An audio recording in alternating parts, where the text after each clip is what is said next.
suis content que tu viennes dans mon podcast parce que toi-même, tu es un grand féru de podcast, pardon, t'en as toi-même animé plusieurs.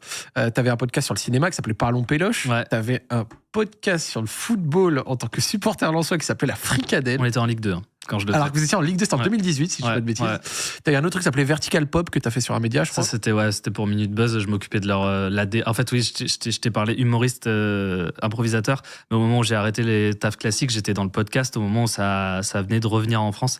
Et j'ai fait pas mal de boulot dans le podcast aussi. Je gagnais bien ma vie avec ça aussi. Ça se passait comment? C'était des podcasts que tu avais montés toi-même, qui avaient quand même un petit retentissement? C'était quoi? En fait, mon premier succès sur Internet, c'est Parlons Péloche, le podcast de cinéma. C'était un truc où, si tu veux, aujourd'hui, j'ai un peu du mal à savoir les stats que je faisais. Parce qu'en étant chez Maxime, maintenant, je suis déconnecté des stats.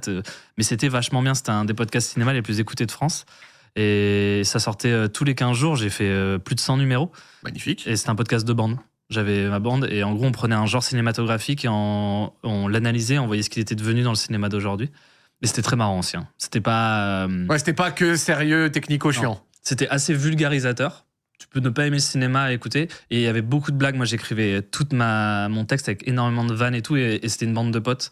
Et je suis hyper fier de ce podcast. Et un jour, il va renaître, c'est sûr.